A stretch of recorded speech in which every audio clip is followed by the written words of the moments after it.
My definition of stand-up comedy is giving a group of strangers, not an audience, because that isn't what it's about. Giving a group of strangers the experience of having a true lunatic, your comedic character, carry on a spontaneous and intimate conversation with them. So there are 4 key words there. Mhm. I've already forgotten them. No. There are 4 key words.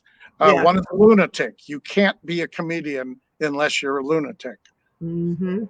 Conversation is a huge word. That is what the media of stand-up is. It's a conversation. And intimate and spontaneous. So even though I know you've memorized your jokes, you still have to give us the illusion that you're being spontaneous. Mhm. And if you're just doing setup punchlines like a comic does, you're never going to convince us that. That's the main thing that convinces the audience. Oh, he's written some jokes. Well, I'll listen to them and I'll see if I think they're funny. Mhm. And there's no future in that. There's no career in that. So there's 4 Yeah. parts of comedic character.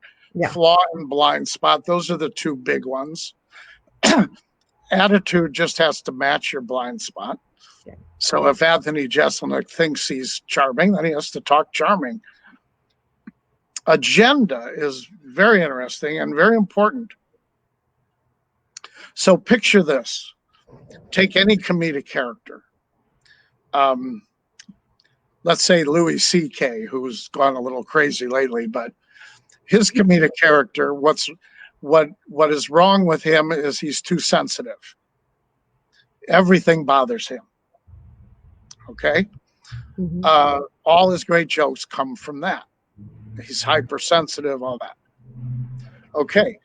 Now, so picture one morning, Louis C.K., the comedic character, not the real person, is living his life. His parents, his friends, his girlfriends, everybody's yelling at him.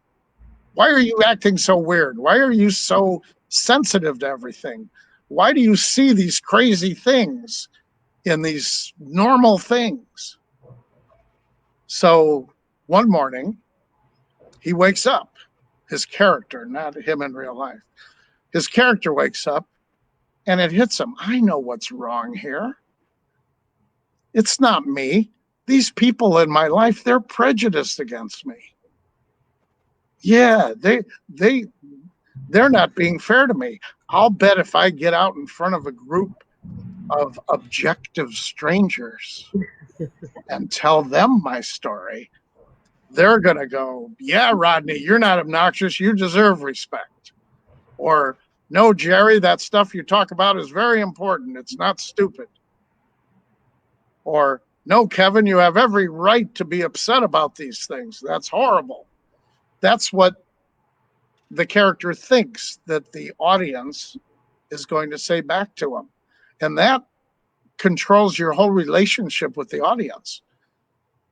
That is your desperation. You're reaching out to the audience to convince them of all these things, of whatever it is you're trying to convince, whatever your character is sure. So anyway, you get the idea. You're never going to accomplish your agenda. Like you are never going to convince everybody that you're a victim. That's why they're laughing. Anthony Jeselnik is never going to convince everybody that he's charming because he's telling us these horrible and sensitive things that he's saying to people.